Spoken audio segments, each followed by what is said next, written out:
All right, welcome to Meet in the Middle. My co-host today is my brother James Chickalise. How you doing, Jim? How you doing? Thanks for joining, man. Yeah. I want to do a more intimate setting, just my brother and I, because we're going to talk about a topic that's real important to me as I became a father and a more responsible husband and just continue to grow myself every day. And that's like what it means to be a man in today's America. In today's society, masculinity is often criticized, it's redefined or diminished. And I want to start by showing you guys a clip from Vice. This is Vice debates on two of their guests speaking on what it means to be a man to them. I don't identify as a man. I'm non-binary. I still have elements of my identity that are masculine, elements that are feminine, elements that don't fall within that range. And I personally just don't feel tied to like the norms or the confines of gender at all. Well, welcome. My name is Dylan, and I think that the notion of masculinity is just something that can be possessed by man or woman. Man, woman, non-gender conforming person. What it means to be masculine is just like, changing and like very fluid. But I think that, masculinity is something that just, like you embody based off of just like how you show up in this world as a man and just like, how you go about being your day to day. How you show up. Yes. Interesting. So, I mean, that's just a little sample of where our society is going, and a lot of people think that's the right direction. And I want to dig into historically, biblically, and how my own personal perception is on what it means to be a man. And part of the problem, I think, is starting with the colleges. So I don't know if you want to bring up some courses that I can take right now at some colleges around the country, and even high school courses. Take a look at some of these courses. I mean, in high school, this is a high school in Massachusetts, I think. It's LGBTQ history. It's in for 10th grade, and they define toxic masculinity in this class that they're teaching kids. Mm-hmm. And they teach that all the traits that I see as God-given, and that's required to be a man, and have a stable family and stable kids in a stable country in a stable world, they define as toxic, and toxic is evil and bad. You've got courses, here's Rhode Island College. It analyzes how American society constructs dominant masculinity through media, culture, and institutions, and explores alternative expressions of manhood. Mm-hmm. Okay, so I don't know, Jim, like what do you think defines a man? And I'll kind of go through it because I've got several topics, because there's different aspects of what it means to be a man. And obviously, the 1950s, the man comes home, throws off his shoes, the wife is real quiet, she has to sit and prepare his home and be subservient to him. Isn't today, and I don't operate my family like that. My wife and I are equal, but we play different roles in the lives of our children. But just seeing that clip and kind of, what are your thoughts? Like, what do you think? Well, two things. First off, what you just defined as the 1950s family is a fallacy. It was never like that. That's a false repressive. Hollywood narrative. It's bullshit. I'm not saying there weren't guys who came home and kind of demanded that. If you go back to the old world, particularly, in fact, if you go to the Arab world today, but it was never truly like that. It was just women. They didn't have the opportunity. Sandra Day O'Connor, the famous first female Supreme Court justice, famously once, I want to say Stanford Law, graduated and started applying for law jobs, and like her first job was as like a law secretary. So we can't deny that. But this dynamic that the man was this dominant thing. But back to your question of what is a man? Those two guys that we just saw are not men. They don't carry manly traits. And I will say that they would never, ever be able to even fend for themselves if circumstances arose where you better demonstrate you're a man, whatever that may be. A man is somebody who understands their position in life, is selfless. Manly traits, true manly traits, are such that if something, as an example, if something really horrible is going to happen, he's got to step up and handle it, even to his own harm. You understand this. You would never, ever, ever let something bad happen to Danielle or your family. You would die before you happen. You know what the funny thing is I would rather die than let Mhm. something happen to Dan. Oh yeah, absolutely. It's just the natural it's just the natural state of who we are. And if you want to get a little deeper into it, you throw the religion in. Christ was a perfect example of this. Like here to serve, here to just recognize truth, here to just protect. He's the great shepherd, and to die if you have to. These are the basic. This is the basic foundation of manhood, and there's different ways to get there. And I will say, I was thinking about this on the way here. Just because I don't want you to confuse. We see like these guys in UFC or Navy SEALs. I don't connect manhood with physical prowess. I know plenty of guys who are just not tough guys, but men who stepped up to support their families, sacrifice, don't want to do the job, but they do it for them and they shut up. They know where their place is. They know not to be disrespected. Um, it just seems that physical activity, I'll throw this out here. It seems like physical activity and hard physical sports, wrestling, right? You don't have to be that to be a man, but it seems like that develops something in a guy. I know it develops something in me. I could tell you the story if you want, but um, it helps tremendously, but it's not, the tough guy with the tattoos, that's not the definition of a man. There was a time where Mike Tyson was not a man, even though he was the heavyweight champion of the world. No, there's a difference between what's being taught to our children, not just through higher education and not even high school. It's the media. It's the blurring of the lines between the sexes and gender fluidity, and I can be a girl tomorrow if I want to. Mhm. That's in my mind poison to the mind, and I'll get into biblical revelations. We'll talk about that towards the end of the show, but um it destroys the home, and I didn't have a reference to a dad, right? I grew up and my older brother was my role model, and he was going Not a very good and he was going through a lot, right? So I kind of was a little lost, and I think that's part of the problem in today's society is not only are 50% of households um divorced and the dad's not around, but there's not a role model, because even the 50% that are remaining, maybe only 25% or 15% or 10% are actually there, putting in the time and the effort and teaching their son valuable lessons and spending time with them and telling them like it's your role. and not every dad does a good job. I keep hearing how, oh, you have to have a two-parent household. No, you have to have a two-parent household with straight-minded and straight people, parents who have a straight conscience too, and they know their role. Yeah, and my house, I mean, I grew up with my wife, like we were together since she was 14. I'm not the dominant male that comes home and what I say goes and we're equal She's in our co-equals in to our you. house, 100% equal. Yeah. But when it comes time to discipline the kids or to rough play or to teach my kids how to box or wrestle or do jujitsu, it's me. If someone breaks in our home, my wife's not going to look at me and say, "Hey, just stay in bed. I'm going to go handle this." Yeah. I'm going to go fucking handle it. Yeah. If the house catches on fire, I'm going to say, "Get the fuck out of the house. I'll save the kids." Yeah, no, and she knows that, and my wife knows that. But But it's more than that. it's Like, a selflessness. it's more than that. At the end of the day, we both work. She chooses to work. She doesn't need to, luckily, but she chooses to because she wants to. But at the end of the day, if we can't pay the fucking bills, it's my fault.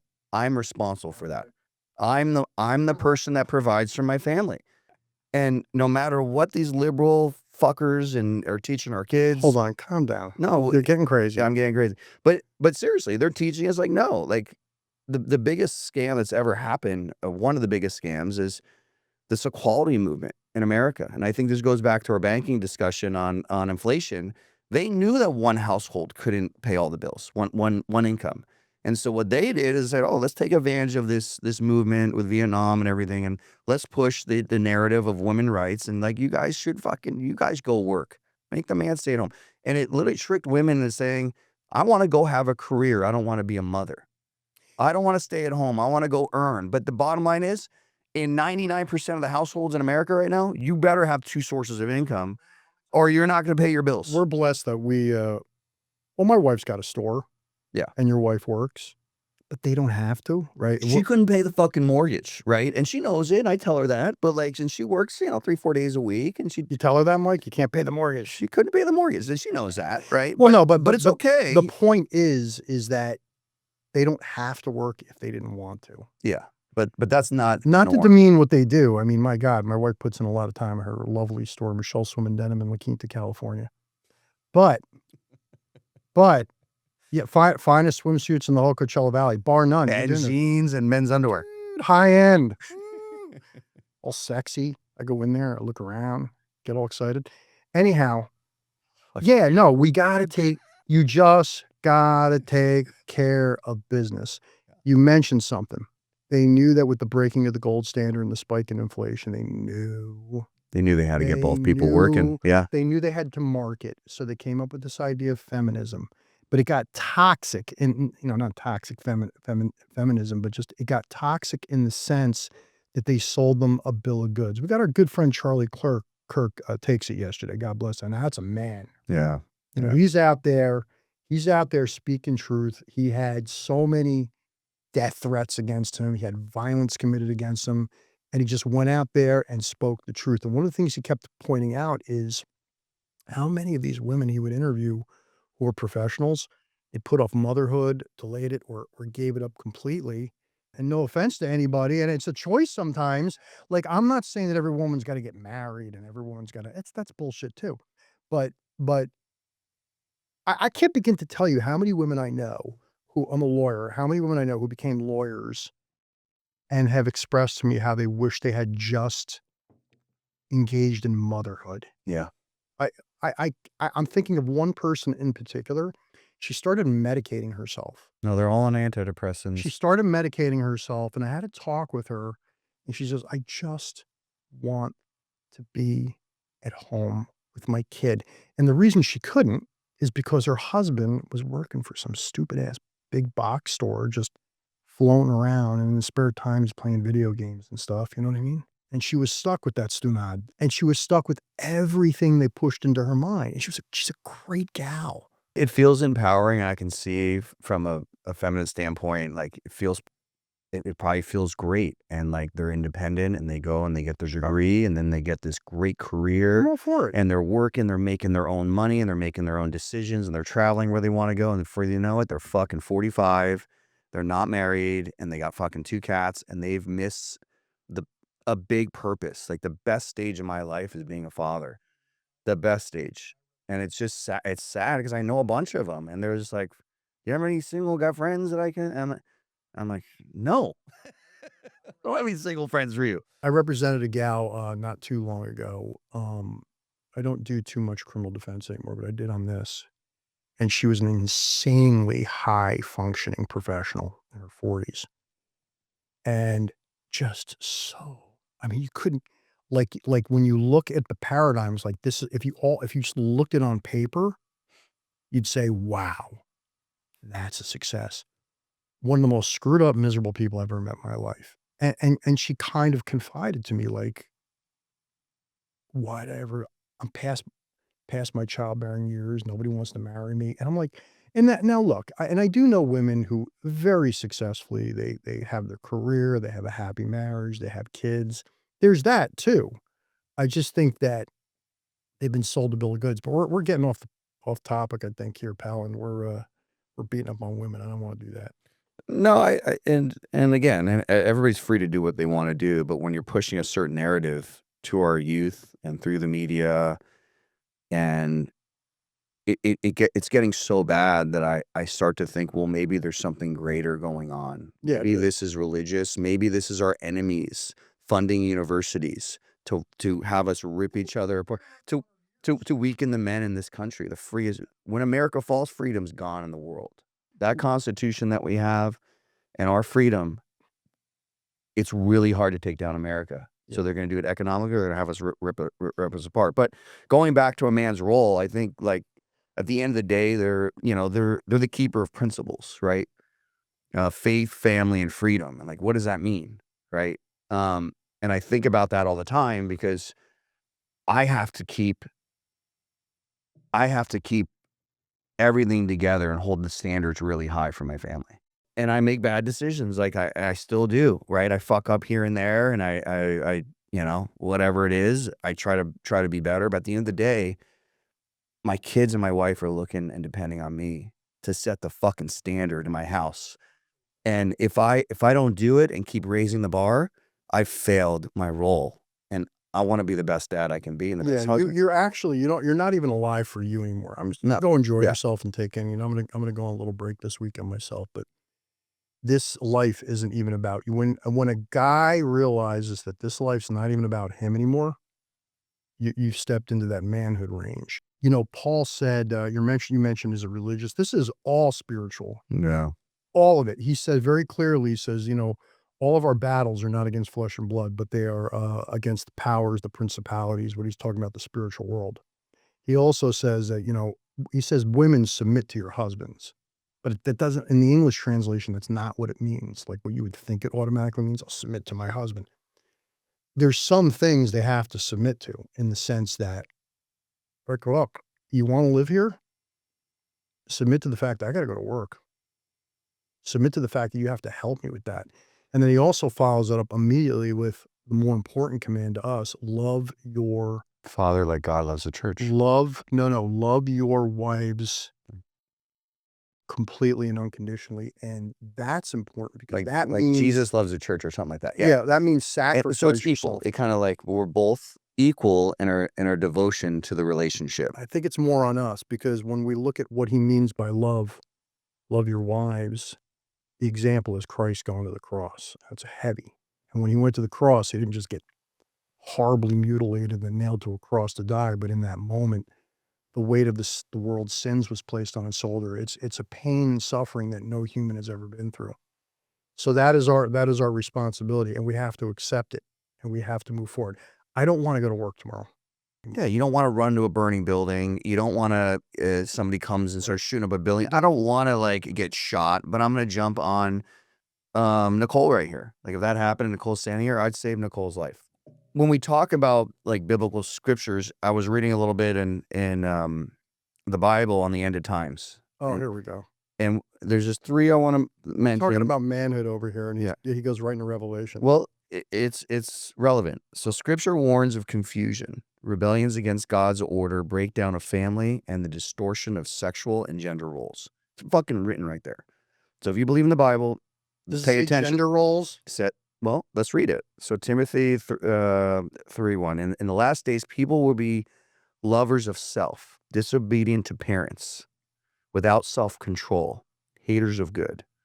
Romans 1:26-27. Paul speaks of men and women abandoning natural relations. The church reads this as a sign of moral distortion when God is rejected. Daniel 7:25. Talk about the Antichrist here. He shall think to change the times and law. This isn't only about changing calendars and laws. This is about subverting natural law, including gender roles and family roles. Yeah, we're in it. Everything that's fucking happening right now, when I read that, I get chills. Hold on. Right? No, so somebody asked me recently, so are we in the end time? And remember, it's not the end times, the end of the world. It's the end of an age. And somebody says, you think we're at the end of times? I said, no, we're not. We're at the beginning of the end At the last of the stage. age. Yeah, we're in it. And we have been, guy, For- since 1914. Maybe a little bit before that. So going back to the role of a man, I think that fatherhood is like a crisis too. Like absentee fathers, they affect the kids. Like I was part of that. Like I'm part of those statistics. So when you don't have a dad in the home, there's a 70. Are you fucking smoking, dude? Come on, man. I got an ashtray. I brought that fucking douche. I could smoke, right? I'd rather you not, man. Oh, what is? All right, smoke. Go ahead, smoke. Was there a rule saying you can't smoke? There's a fucking rule you can't smoke in this building. I own the building. You can't smoke in the building.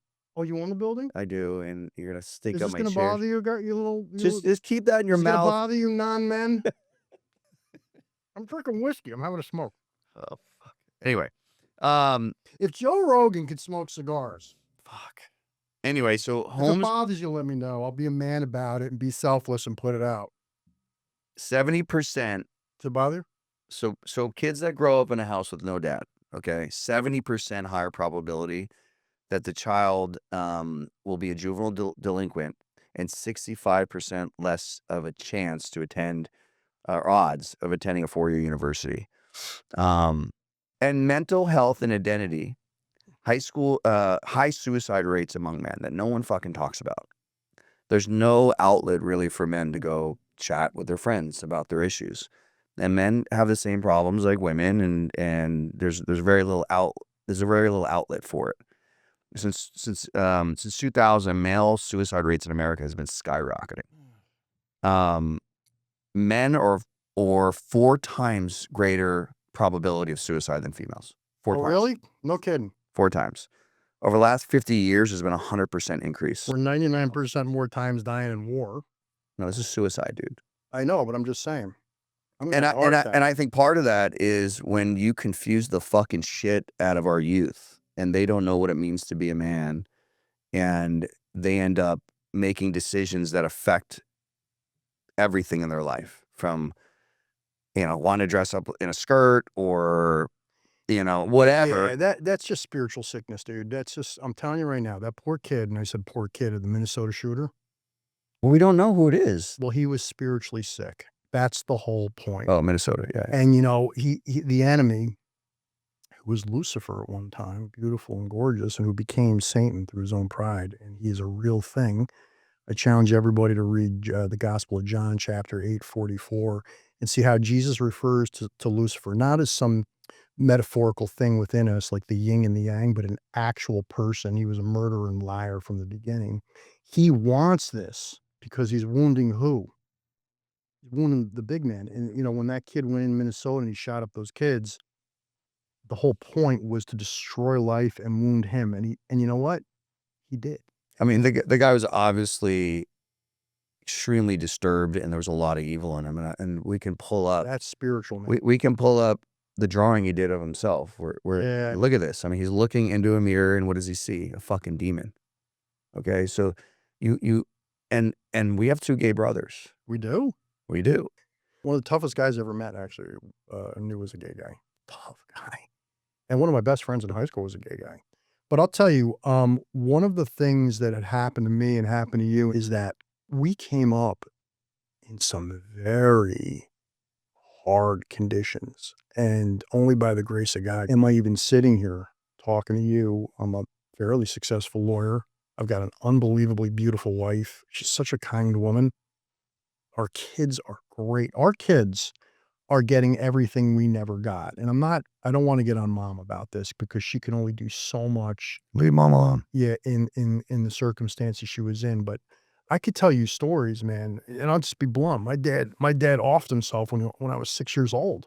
Yeah. And I cannot even begin to tell you, or I can begin, I don't know if this is the time, to tell you what that did to me and what that resulted in at that time in the country, and particularly in the place I was living at the time. It left me utterly without protection in a really, really tough place, and I was a really soft kid. And you were 8? How old? I was 6. 6. Yeah. And by the time I was 7, I was getting my ass beat in brutal ways on the street, and no one to protect me. No one to protect me. And no one to go home and tell what happened and like have a release. My mom actually came to my rescue once. I'll tell the story one day. But Patty, 5'1", 110, 103 pounds. But I think back of all the shit I went through on the street there in Orange, New Jersey, and before the 3rd grade, and I say to myself, if my son had even gone through a fraction of what I had to go through, I would have been out there on the street, particularly in an area called Metcalf Park, killing son of a bitch, breaking arms, brutalizing, saying, that's my son. No one is going to do that again. But I didn't have any of that. And I somehow came out of it when I was about 15 or 16. And that started my journey toward being as you know, the topic for tonight, a man. I hope I'm a man. I don't know. But that's your path, and you're supposed to go through that. And honestly, part of the counter to this is I'm overprotective of my kids, and I don't know if I'm doing a disservice, right? Maybe my son should go out and get his fucking ass kicked, right? I got in a lot of fights as a kid. I always won.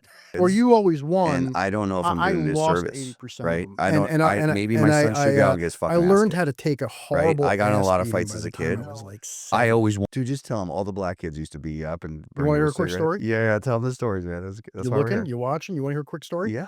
This is a true story. I was, my father had passed Dude, just away tell them all the black kids in used to beat you up and Christmas. burn you with cigarette. Talk about a Yeah, tell them terrible the stories, Christmas. man. Yeah. Watching? You wanna hear a quick story? Thanks for sharing, This is a man. true story. I was, Thanks for my sharing. father Yeah. had passed Thank you away for sharing. It's in it's really that helping us Christmas. move through all of our Talk about a trauma. terrible Christmas. No, No, but but that summer we lived in an apartment complex, small apartment complex owned by Grandma Buccino, Grandma Jessie. And I'm looking out my back window at Metcalf Park where all the neighborhood kids would mix, but the black kids wouldn't come on our street. And there's another reason for that. It was a little segregated. And this was a majority black town at the time. But I lived in an area that was white. And I got along with a lot of black kids. They were actually good guys. And there was a park out right back, and I'm looking at it, and right in view was a pool, the community pool. And the rule was don't ever go to the pool. Well, I'm like 7 at this point, and I decide it's 8 in the morning. I'm gonna go down to the pool. I by myself. I put my shorts on. I get my towel. I go out there. This is a little bit of a long story. Okay, with it? Yeah. I go and I line up at the pool to get in. They haven't opened the gates, and I'm surrounded by little black kids, and they're kind of pressing toward the gate, and I'm the only white kid, and they kind of pressed me into these little black kids in front of me, and I remember this kid. He turned around and went, "Motherfucker!" And he pushed me, and then he kicks me in the gut like Jet Li. I still remember it. And it was he got me, and it was some of the worst pain. I doubled over. You're such a bitch. And I'm 7 years old. I got no dad. I'm a soft kid. Poor you. And I pick myself up and I just start trying to walk away. And these kids grab me and they're yelling, "Well, kill that mother, kill that white kid, kill that white kid." Well, anyway, a bunch of, I don't know, I like to say 8 kids. I don't know how many there were, but they beat the living shit out of me. And then they held me on the ground and they started burning me with cigarettes and lighters and matches and shit, you know? And I still have a scar right here. And this is the shit I had to go through. Now, the nice thing about that story, some older black kid, a teenager, I hear him screaming. And he runs up and he picks me up and he's throwing these guys aside. He picks me up and he runs me out to Argyle Avenue, which is like 50, 60 feet away. And he puts me down. He looks at me and says, "Run, get out of here." And I did. And that was the beginning of my journey to get my ass kicked horribly. Now, before anybody gets into the whole, "This is a black and white thing," it's not. Because when I think back to that time, particularly in Orange, I got my ass kicked more by white kids than the black kids. But you had 2 choices. So after that happened and after you got beat up, you had 2 choices. You can either let that become trauma and become a weak man and hide in your fucking house and never go out, or you can join the fucking wrestling team and get tougher. That's actually, forgive me. I'm not trying to throw any rain on your analysis, your psychological analysis. But no, I didn't have a choice because I didn't know any better. I was 7. And so for the next few years after that, all I knew was to be scared. I would get out of that. I swear I'd walk out of my house and just be like, you know, and like I said, it wasn't black kids that were damaging me, although there were some other instances that I can tell you about the time I got knocked unconscious by some black teenager kid.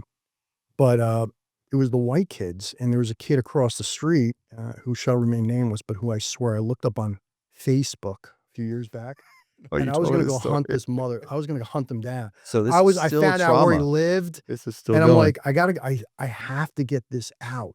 I have to go teach this cat a lesson. And I'm seeing his family, and I remember saying in my sick little mind, and I'm going to do it in front of his son. Yeah. Now that's a terrible heart. That's murder. Jesus told us that in your heart is murder itself. And he wants us to get off that kick, not because he doesn't want so much just to do violence. He doesn't want us to do violence, but we got to get rid of that resentment. But this particular kid tried to kill me, and as I was walking away from him in a little baseball diamond, I'm like 8. He came up from behind me and hit me over the back from the back with an aluminum baseball bat. I don't know how I lived through it. He cracked my entire skull open. I had to get something like 24 stitches. How old are you? I was 8. And how old is he? 10? Okay, he's 10 years old, dude. Yeah, And and you- nothing ever happened to this kid. But he's only 10. Like, that's what kids did back then. They beat the shit out of each No, they didn't. No, like, you know what the thing is? When we moved from Orange to Caldwell, kids were not hitting each other over the head with bats. Yeah, but I mean, come on, man, that's an extreme thing. I get it. But you obviously held on to that through adolescence right into adulthood. traumatized me, yeah, man. You got traumatized. And I'm traumatized now.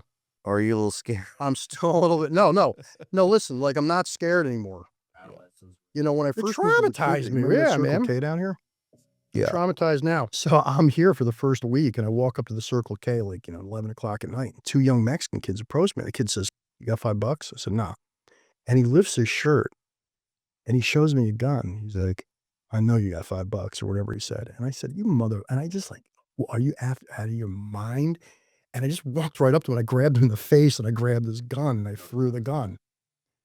And then so I mean, so I got reckless, but there was one, I don't want to make this about me and all my shit, but something happened when I was 15 that made me realize that, oh, I'm not helpless. Oh, I'm not required to take it all.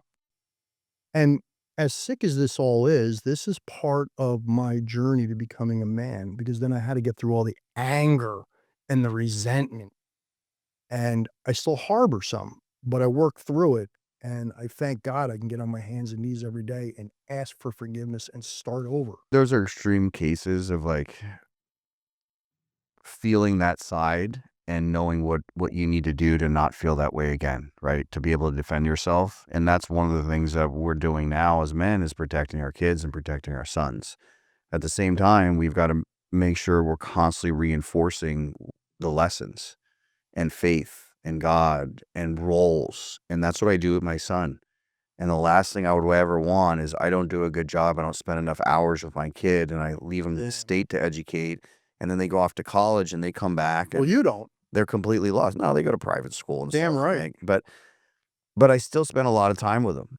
And now my son Michael, he's going to be 10. Mhm. And now I'm starting to ratchet it up, like making him a little bit tougher, more responsible. When I leave the house, I say, you're in charge of this house. Your duty is to protect your sisters and your mom. Yeah. He's 10 years old. Nobody ever told me that. But he takes it, and he's like, takes it seriously. Like, he's like, "Dad, I got my bat here," and it's a plastic bat. And he sets the alarm when I'm not there, right? And he makes sure the family's safe. And there was a raccoon in the backyard, and Oh, really? there's a big raccoon, and all the girls are freaking out. And oh no, I'm sorry, it was a mountain lion. A mountain lion Come on. was in my backyard. A mountain lion. Was in the backyard, You and got to shoot that freak. and Michael ran to my wife Danielle, his mom, and says, "Where's Dad's gun? I know it's under the bed. Let me grab it. I'll take care of this, Mom." Like, and the kid wanted to go get my gun out of my gun safe. Damn right. And my wife was like, "This kid, where did that come from?" Dude, be But it's my careful. reinforcement of like, hey, you're there to protect, and you have to instill these values at a very young age, because your foundation is built on those years. And so many parents they don't know how to be fathers. They don't know what their role should be. They're too stressed about paying bills and fighting with their wife because they never have any intimate time together. They don't take family vacations because we're getting absolutely stressed to the max. Yeah. I mean, people are making 150, 200 grand a year. And they're They're barely getting by right now. I got my mortgage paid off, and I'm paying $3,500, $4,000 a month just to live in my house. Now, that might not sound like a lot to you. But you paid off your house. Do you know how many people can say that? The point is, we're talking about what does it take to be a man. And, hopefully we could learn from our life experiences and improve and just keep working at it and keep working at it and keep working at it. I had a real blowout with my wife this weekend. I think I got some legitimate concerns, but the way I approached it was friggin' horrible. She is a lovely, lovely, hardworking, decent, beautiful. Just be honest, man. Ah, she's This is like beautiful. now Jim's fucking therapy hour. No, you know what's funny about my wife, and I'm just gonna say this right now. Go I ahead, have Jim. Keep no talking. idea why she decided to pick me, because I am a effed up mess. And that's not true. That is completely not true. And the fact that you would say that tells me more that you do have some trauma that you need to get through, and you should probably stop knocking the ayahuasca thing and go fucking do it. Why don't you kiss my ass? Yeah. Mr. Ayahuasca. Uh-huh. Enter in the spiritual realm. Mm-hmm. What would Jesus say about that, Mike? I think Jesus would be completely fine with it. It's the organized church that made shit up for fucking hundreds of years. Anyways, let's stop on that because you're gonna get me pissed off. Um, But all seriousness, you gotta get up every day. Like I said, I don't want to go to work tomorrow. I actually kind of dig what I do. I really help people. You know, part of what I do is disability law. I'm one of the few disability attorneys in this valley, and I think we do it the best. Chickley's and Johnson Disability Attorneys in Indio, California. please stop pitching your. We do great. Please do. We do great. And, you know, it's really a pleasure to see these people who are seriously impaired and they paid into the disability system through Social Security their whole lives, being denied, and they're fighting. I fucking hate attorneys, but That's what the keep government going. does. But when I help them at the end of the day, it's a great feeling. So I'll always work. But man, I don't want to do what I'm doing. But you want to know why I do it, Mike? You want to know why? Because I have a responsibility to my family. I have a responsibility to provide them with a good life. And that is the trait, if I may say so, one of the traits of a man. A man is not only supposed to provide for their family and protect them, but he's got to be the leader of faith and standards and ethics. And a man also needs to, if you're going to be a good man, strong man, you've got to spend time with your wife. You've got to dedicate. I do every week. We have a date night every fucking week, even if it's busy. Every quarter, every 3 months, I take her on a trip, just the two of us. And I do a family trip too. But you have to dedicate that time, because if it all starts there, there's a foundation that's required. And the number one foundation is God. That's your number one foundation. It's more important. God is more important than my wife and my kids. Yeah. Because if I put my wife ahead of God, I don't have a foundation. So we start there. Then is the kids more important, or is the wife? The wife is more important, because without a husband and wife that are on the same page and in a good place, there's no more foundation. You can't have a foundation of just, hey, it's all about the kids. Screw you. Get it right. You got to work together. And if you can't, be a strong man by yourself and get through your traumas and be in a position to provide, then you're not ready to get married. But once you get through that process and you find then you got to find the right woman. I became a man after I got married. I'll say this, right? I was a real delayed guy. I mean, sort I of. want to say something, everybody who might be listening. You know, it sounds like be a strong man and all that. And you're right. But I'm going to say it. You're going to fail. You're going to stumble. And that's okay. Don't make it a habit, and get your ass back up and do what's necessary to get back on track. I have a book of quotes I write down whenever I read something that seems to jump out at me. And one of the quotes, I forget who it was by, it says, when you find yourself lost, start again. I've had to start again thousands of times. Yeah. I had to start again this past weekend. I'm joking around smoking. I haven't smoked in years. He smoked like the other week at my house when he snuck a whiskey. I mean, I'll get up and run 4 miles tomorrow. I don't give a shit, right? You want to know why? Because I'm a man, damn it, and I'm tough. No, it's not that at all. No, just start again. Get back to it. The other thing too, let me say this. You know, one of the things that our poor young men are burdened with and diseased by is this Fargan pornography. Yeah, it's so bad. You know what? I got to tell you something, man. And my wife does. I tell her this all the time. I say, "Oh God, I've been with my wife for 20 years. I wouldn't touch another woman if my life depended on it. If something, God forbid, knock on make-believe wood here, something happened to my wife. I have no inkling to get remarried. I still look at her and I'm like, yeah. Mhm. Yeah. And I mean, she's a good looking gal too, but it's not just that. Just, and you know me, man, like, or maybe you don't know it. I got more ass growing up than a public toilet seat in Calcutta. No, you didn't. Oh, yeah. Oh, no. I was the king, baby. Were you? I was the king in Seaside Heights. I was the king. I was the king. I'd walk into those nightclubs. It was crazy. But, Are you talking about the Jersey Shore nightclub? oh, so remember that show Down the Shore? Or the Yeah. Jersey Shore? Jersey Shore. That was like, it was crazy time in the 80s. And it was fun. And I wish I can go back. I swear, if I went back at 17, I would do it all differently. I swear to you, I would do it all different. I wouldn't visit a nightclub. I wouldn't do any of that shit because it helped poison me. But back to Sometimes you gotta walk through hell to realize, and that's why I'm telling you, you can look at a situation, and it took me a long time to get over that because I grew up in the same fucking house you did, and it's hold all on. You did, but you didn't. it's all how you decide to perceive things. So you can look at like, oh fuck, poor me, I did this happened to me, or oh, I would never go back in the nightclub, and I can say, hey, I'd never drink or do that It was or all bullshit. cheat. But at the end of the day, they all taught me lessons, and that's part of this path. I understand. That's part of growth, man. So I you have to go understand. through that fire, and that's one of the things that I'm concerned about with my own kids. I mean, they fucking have a nanny. They live in a beautiful Got home. Ferraris, Yeah, shut up, dude. Porsches, But Mercedes Benz, but a Land Rover, vacations in Switzerland. Get the fuck. You know where I vacationed once? Newark, New Jersey. I went and saw a Devils game in Brighton High. This guy's driving a friggin' yacht. anyway.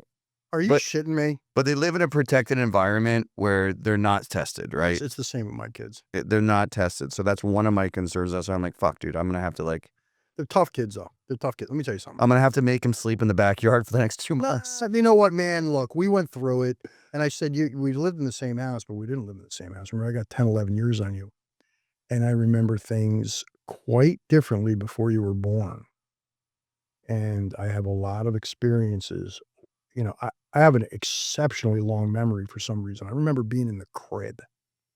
I remember, this is before I was talking. I remember lifting myself up and I knew that if I screamed, that guy would come in the room. And that was my dad. Mhm. I remember playing with that. What do you call the thing? Mobile. I remember playing with my mobile. This is amazing. So I have tremendous memories going all the way back. Do you know what my first concert was? My first actual rock concert? You want to hear this crazy shit? Sesame Street. No, 1972. That's how far back I go, brother. Fuck. Yeah. And by the way, we talked about tomorrow's my birthday, and you think I'm 57? I'm not. You are 57. You're 10 Okay. years older than me. That's the story that's been weaved. I have a copy of your birth certificate. Is that fake too, Did Jim? you get the bullshit birth certificate from your buddies over at Jim always makes that. He's got to make up one lie every time we hang up. So, all right, Jim, tell me about how you're fucking 72. I didn't say that. Yeah. See, you're putting words in my mouth. Absolutely. No, all joking aside, but back to your kids. Realize, let's talk about my son, Hank. I tell him, and he doesn't get it because I guess he doesn't get it. One of the toughest human beings I know. You know the circumstances under which he came into this world. 4 months premature. My wife and I are visiting that ICU, the NICU, every day. And you could just see how he had the will to pull through. We all got it in us, man. You know what I mean? Yeah. It's just that, unfortunately, you two, I was thrown to the animals early on. You I had it all cush, according No, to you Jim. didn't. It was You fucking woke wonderful. up, you came in you were coming into your own in a very, very challenging environment. And then one day, your dad's not there. It's just not there anymore. And you didn't have a bad relationship with the guy, did you? No, you didn't. And just one day, you wake up and he's not there. And then you're hearing all kinds of weird shit. But I'll tell you, brother, all joking aside, unbelievably proud of you. I cannot begin to tell you. You're like, I I'm blown away. And it's not really just about how well you've done financially, what you've done, but how you became a fucking man. I'm telling you. You're the I say this all the time to people. The Who's the toughest guy you know? Mike Mead. Oh, it's your brother. Who's the toughest guy you know? Mike Mead. I'm telling you, it just happens that the guy happens to be my brother. I'm not the toughest person he knows. You're the toughest guy I know. You're a little bit nuts and you're an alpha male to a weird degree. But all seriously, you're the toughest guy. Yeah. And I told this to somebody once and they said, you're the toughest guy I ever met. I said, no, really, who's it? He was like, you. I went, shut up. I think we have a tendency to downplay it. Anyway, the other thing that I think men should do is mentor other kids and other men. So getting back to you mentioning that, like, hey, you got to start over. That's a huge part of just life. But even me, like I do $40 million investments and I got to put up all my cash. And sometimes, I'm Gotta put up all your cash, $40 No, million. no, but sometimes I even leverage where I'm like, fuck, if this doesn't work out, I can go bankrupt. So I put my ass on the line over and over and over again. I think I'm beyond that now. You're at not my risk age, averse. but I definitely took a lot of risks to get here. But there was times I made mistakes and I did have to start over. I mean, I filed bankruptcy and I was in my 30s. What? Yeah, I knew that. and I had to start over. But Donald Trump filed bankruptcy like 4 times. yeah, but he's on his second cigarette. But No, anyway, I'm smoking the same damn cigarette because they're American spirits. They burn slowly, gentlemen. But anyway, you do have to start over. But going through that, there's always stresses. Every day there's stresses. And what I do is I don't involve my wife in those or my kids. So I wish I could be like you. I'm like such an erratic. I go to work and I could have like, holy shit, like what I just lost this hadn't happened. That deal didn't come together. I got to fund this capital calls. And like, what am I going to do? I don't know how you do it, honestly, because you know what you got? No, but what Capacity. But let me get back to the topic. Here's the topic. So I keep that inside, but you have to release it somewhere. So I think an important part is to have a friend or a group of friends that you can go just chat with. And maybe it doesn't mean going out and get fucking trash. Go have a beer or just go to dinner. I do jiu-jitsu. So at jiu-jitsu, we go there and like we'll beat the shit out of each other and we'll take a round off and we just chat. And like that's like, hey, that's like me and my buddies get to hang out for a few hours. It's a release. And a lot of guys feel alone. And sometimes relationships don't work out or they marry the wrong woman or they're having financial problems and they fucking off themselves instead of having an outlet. So it's okay to go out. Is that the course? We just off ourselves? You just off yourself. No, but what I'm saying is there's a time and place for everything. And your role as a man is not to stress out your fucking wife and the kids. You got to man up and just you keep that within yourself, but you still need an outlet. That's the lesson of tonight. I unfortunately, and that is one of my faults, I bring it home too much. My wife never hears a negative aspect about business. I learned some from Ever. It imprinted on me. Yeah, she never hears a negative thing. All she hears is the good news. Such a bitch that way. You got to stop doing that. Yeah, you're right. There's no And need that's to the do other that. thing about being a man. Take the truth. I can't talk to my wife in a certain way. She's a woman. She's sensitive. All right. So in conclusion, to be a man, be selfless. Love your wife, man. Love her and love her only. Young guys who are watching this, put down the friggin' porn. Women are not pieces of meat. They're not there for your physical pleasure. They're not. They're beings created in the image of God. They are to be cherished. They are to be loved. They are to be nurtured. And there's a biological, spiritual aspect to it. When I'm out of line in my family, you could feel, I don't even have to say anything. You could feel the bad energy. They suck it all. They suck it up from me. And I can't imagine that's uncommon in other relationships. I mean, everybody's different. I get it. But if I'm not trying to do my best every day, even if I'm being nice and I have a happy face on, you could see it permeate throughout everybody. That's the spiritual, God-given, God-arranged role of men. Love these women. Protect these women. Forget about yourself. Forget about you. It's not that you have to forget about yourself and you, because I have needs too, right? We all do. But at the end of the day, Take care of yourself. every single morning I wake up and I do my little prayer that I want to be a better version of myself today. So every day I'm notching up. And I love fucking, so you gotta love challenges. If you want to be a real man, love fucking war. Love challenges because fucking life is tough. You know, Everything is tough. Having a relationship for fucking 40 years is tough. Raising kids, it's tough. Dealing with fucking work is tough. Paying bills is tough. So you gotta like learn to love the fire. And if you can love challenges, like I get bored. I'm like, fuck, I'm gonna go start another I'm gonna build a fucking studio and do a podcast. Like you have to love challenges to go ahead, Jim. I'm gonna go build a studio and do a podcast. You're fucking I'm gonna go yachting to Australia. Oh my God. Are you kidding me? I gotta go take a run. Go swim a mile. That's all I can do at this point. But you know, you mentioned some getting together with guys. I started a Bible study on Wednesday nights. Mm-hmm. And a part of it is it's a study and a time for men to get together and just kind of ask for prayer and ask for help and kind of tell us about their problems. We pray, we're laying hands and stuff. It's crazy. I love it. I love it. You know what another man is? I'm going to throw a shout out to my buddy Todd Schufelt. Another guy, man. No, Todd. They're all like his childhood, like New Jersey. Todd's a California fella. Oh, is he here now? Yeah, he grew up in San Bernardino. Okay. And if you met him, Is that the judo guy? no, he's just he's the happy, funny guy who's always joking around. Okay. A man through and through. Through and through. He makes his mistakes like we all do, but another man. I'm blessed because I'm literally somehow got surrounded by men.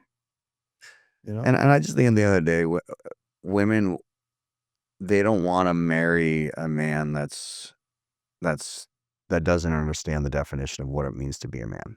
No matter what the fuck they say, they want someone that they're going to feel protected by. They want a man that they know, shit, he might not have any money right now, but he's got a good work ethic and we're going to be okay. And he's going to fucking work his ass off and we'll be okay. And that's how it was with me and Danielle. Yeah. Like I was broke when she was with me, completely broke. Right. And she stuck by my side and helped me become a better version of myself. I met her when she was 13 years old. 14. 14. Yeah. She thought you were my dad at the wrestling matches. Really? Yeah. She thought you were my dad. I remember. I'm gonna tell a quick story real fast. Oh fuck. So I'm at a wrestling match, and Mike was a very good wrestler in high school, and I'm at one of his matches. I was average. You know, you were good. And everyone's there, and I'm sitting by myself because I don't like people and I don't want to sit next to people. You know, and I'm watching across, and all the kids are there, and there's Danielle in the front row, and some dude walks up to Danielle and sits down next to him, some suave Mexican kid, and puts his arm, you know, and she's like. And Mike's up to wrestle. They call his name. So when that happens, you run onto the mat and you wrestle. Mike stopped, saw the kid, ran up to the kid, got in his face and said something to him. And I remember the look on the kid's face. And he made sure he laid down the line before he got on the mat. Then he went on the mat and beat the shit out of the kid. That fucking pissed me off, And dude. then I went was back so to the fucking kid. I like raped this kid. I don't know who the other kid was. Oh yeah. But I think And I kicked remember his our ass. brother Anthony had Yeah. some shit. I remember Clay Domino telling me the story. He's like, yeah. He's like, yeah, did you hear what Mike did? I go, no, what did he do? He goes, some kid was pushing around Anthony. He just showed up and walked out of class and went into the. No, I was looking for him. He's running from me like for a week. And I was going to he's going to the restroom. And I was in class. And I remember it was Mr. Lott's class. And I think I was a student 8 or something in the class. And Mr. Lott, he was a gay guy, black guy, but real buff and loved me. Right. He was just like, and I get up and I fucking ran out of the class. And I just went at him. I'm like, how dare you put your hand on my fucking brother? Put your hands on me. And I'm like yelling at him, full blast. The whole class came out. Mr. Lott's like, calm down, Michael. And I fucking backhanded this kid as hard as I fucking could, like boom. And he's like, I'm like, come on. And he didn't do anything. And then like Mr. Lott's, okay, he's had enough, Michael. He's all, come on, Mike, come on. I didn't get any trouble. And that kid literally came up like a week later, apologized, and like, You hit him again? no, whatever. I said, okay, whatever. But that's part of being a man, is protecting the ones you love. Gosh darn And right. and that's my little brother, and you don't fucking put your hands on my little brother, right? So I was the oldest. No one really, I had nobody there to protect. Jesus, poor Jim. Give him another whiskey. No, I'm shitting you. That's the Give me a difference. cigarette so I can burn That, well, that is the and then difference. Michael fucking timed me down at the podcast. It was burning me. No, but honestly, that was one of my problems. Is like, I had to figure it out all myself. I had to rise to the occasion, and I did when I was 15. I had an episode. I won't get into it because I've talked a lot, but something happened on the street where I threw caution to the wind, and I took on some guy who had been some tough cat who had been just brutalizing me for a long time. And when it was over, I realized, what, I could protect myself, and that led me down to understanding that I don't need anybody. With that said, Jim's counseling session, I think there's a call to action, I think, for all men. Let's do a call to action. So call to action. You got to rise to the challenge of being the protector, the provider, and the leader in your families and communities. And it's not just your family, it's your community. So when you have extra time or you're blessed with extra, money, be a mentor. Go volunteer on a board at your kid's school so you can look at the curriculum, look at what they're teaching, right? Being fucking involved. And all these classes and all these courses and all these degrees, they have evil intention behind them, no matter how. Oh yeah, They do. They designed by the enemy. And I think we need to recognize that and Yeah. vocalize it, because it's true. And I feel bad for the kids getting those degrees and having that mindset and come out and being completely unfucking prepared. Not only for society to like, fucking take care of yourself, but to be in a relationship and evolve into the role that God designed them to be, a mother or a father. And I'm not saying everybody has to fucking get married and have kids. You can do whatever the fuck you want. But if we all just go that direction and stop procreating, humankind's dead. So I just think there's more to it, and I think more men should stand up and say, hey, enough's enough. Enough's enough. There's nothing toxic about being a man. There's nothing toxic about being dangerous, right? You got to be dangerous, but you need to be able to control it. And so that's where I leave, man. That's the end of the show, Jimmy. Unless you got something else, another story from New Jersey you want to talk Next time I'll talk about the story where I defended my girlfriend. And took on, like, I don't know how many guys it was. I think it was like 6 guys. Do you know how many times I've heard this story? And the number of men change that you fought. 8. I think your It was girlfriend. a lot of guys. Uh-huh. It was a lot of friggin' guys. Okay. Next time. Next time, boy, do I love to get into it. Even at this age, what do I This is want? the last show Jim's on. Just kidding. No, thank you for coming, Jim. I appreciate it. I could be home eating dinner with my lovely wife. Later. A man stands tall when storms arise, with steady hands and watchful eyes. He guards his home, his word, his land. Through faith and work, he makes a stand. Not by wealth or fleeting fame, but honor bound, he earns his name. To serve, protect, provide, defend. His strength, a gift the weak depend. Though voices mock and cultures bends, the timeless truth still stands, my friends. A man is forged through love and strife, by God, by family, and by life.